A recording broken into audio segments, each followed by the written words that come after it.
اپنی آخرت کی تیاری بھی اسی طرح کرو جیسے دنیا کے امتحان کی تیاری کرتے ہو۔ آپ نے حضرت علی کا ہاتھ پکڑا اور یوں اپنے سینے سے لگا لیا اور فرمایا اترضی ان یکون منزلک مقابل منزلی، علی تجھے مبارک ہو، جنت میں تیرا گھر میرے گھر کے سامنے ہے۔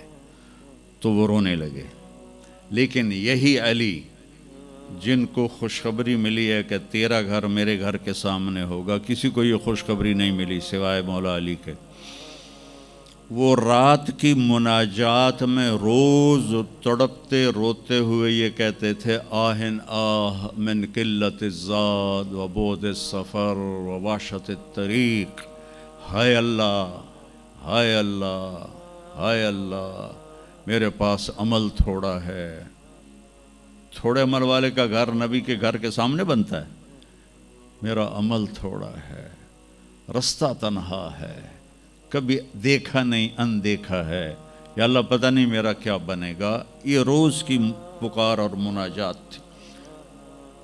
اور پھر دنیا کو کہتے الیہ تغررتی، دنیا تو مجھے دھوکہ دیتی ہے، ہی ہاتھ غری غیری، چل دفعہ ہو جا کسی اور کو دھوکہ دے، میں بتتو کی ثلاثہ، میں تمہیں 3 طلاق دے چکا۔ تو جن لوگوں نے آخرت کو بنا لیا وہ کامیاب ہیں، اور جن لوگوں نے آخرت کو نہ بنایا تو وہ کچھ بچے ہڈ بلوں کی ویسی نام لے لیا ہے، سیر کے لیے گئے کشتی کی، تو وہ کہنے لگے ملاح سے چاچا تنو کیمسٹری آمدی؟ اس کہ پتر اج ہی نہ سنیا کی ہوندی ہے؟ اس کہ تینوں پتہ نہیں ایسی سپیریئر یونیورسٹی دے سپیریئر لڑکے آئیں، سانو ساری کیمسٹری دا پتہ ہے۔ دوسرے نے پوچھا چاچا تو فزکس پڑھی؟ کہ میرا بچہ میں تو اج ہی نہ سنے، ساری حیاتیہ بیڑی بائی ہے۔ کہ چاچا تیری ادھی زندگی چلی گئی، ادھی زندگی ختم ہو گئی، سانو ایک اسی سپیریئر دے سپیریئر بچے، ساڑا برائٹ فیوچر۔ اتنے چھک موج آئی تے کشتی ہوئی ڈاواں ڈول۔ اس کہ پترو ترنا سکھیا ہی نے،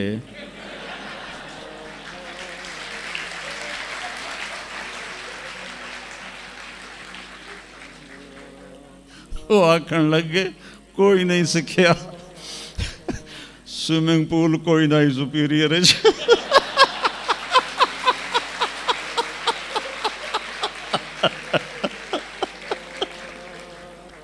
تو وہ ملا کہنے لگا پترو میری تو ادھی گئی تو تہاڈی ساری گئی۔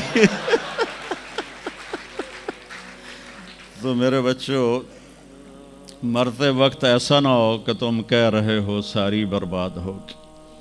اپنی زندگی، اپنے نبی کی زندگی پڑھو۔ چند تو فرائض ہیں جو میں نے ابھی پہلے گنائے ہیں، اس کے علاوہ سچ انسان کو عزت دیتا ہے، دیانتداری انسان کو عزت دیتی ہے، رزق حلال انسان کو بلند مقام باوقار بناتا ہے، اور اچھے اخلاق فرشتوں سے بھی اوپر اس کو لے جاتے ہیں۔ آپ نے فرمایا جس کے اخلاق اچھے ہوں گے میں جنت الفردوس میں گھر لے کر دوں گا۔ تو نماز کی عادت ڈالو۔ کچھ بچے جی نہیں پڑھی جاندی، کچھ دن میں کوئی ایک نماز ضرور پڑھو، جمعہ پڑھو، ایک نماز ضرور، پھر وہ 2 ہو جائیں گی، پھر وہ 3 ہو جائیں گی، پھر وہ 4 ہو جائیں گی، پھر وہ 5 ہو جائیں گی۔ میں نے جتنوں کو بھی یہ نسخہ بتایا وہ سارے اللہ کے فضل سے، گورنمنٹ کالج میں میرا تھا ساتھی، تو وہ پھر شفٹ ہو گیا انگلینڈ، تو کوئی 40-45 سال بعد اس سے ملاقات ہوئی، یہاں پاکستان آیا ہوا تھا۔ تو میں نے کہا کہ نماز پڑھتے ہو؟ کہنے لگا نہیں۔ جمعہ؟ کہنے لگا نہیں۔ تو میں نے کہا اچھا ایسا کرو، ایک نماز شروع کر دو اور ایک جمعہ شروع کر دو۔ یہ ایک فرد کا واقعہ نہیں، ایسے میں ہزاروں بچوں پر بچیوں پر تجربہ کر چکا ہوں، اور وہ 5 وقت کے نمازی بن گئے۔ تو 2 دن کے بعد فون پہ بات ہوئی تو کہنے لگا یار تو میں نے ایک دسی آئی میں تو پنجے شروع کر دیتی ہیں. وہ ڈرنکنگ بھی کرتا تھا, کالج کے زمانے میں بھی کرتا تھا. کہنے لگا لو جب میں نے نماز شروع کی تو میں نے کہا میری توبہ, میں شراب کو بھی ہاتھ نہیں لگاؤں گا. نماز ایسی چیز اپنی زندگی, اگر کسی کے لیے رخصت ہوتی تو حضرت امام حسین علیہ السلام کے لیے رخصت ہوتی میدان کربلا میں. لیکن کیا جنت کے سردار, جنت کے نوجوانوں کے سردار, اور جنگ سے پہلے اونگ آ گئی اور آنکھ کھلی تو مسکرانے لگے. تو بہن زینب علیہ السلام نے پوچھا یہ کوئی ہسن دا ٹائم ہے, اتنی تو مصیبت آئی کھڑی. کہا بہن اللہ کے نبی خواب میں آئے ہیں, فرما رہے ہیں بیٹا میں لینے کے لیے آ چکا ہوں. تو اب یہ نماز نہ پڑھتے تو ٹھیک تھا, اتنا تو قتل و غارت چل رہا تھا. لیکن جو ہی ایسے سورج ڈھلا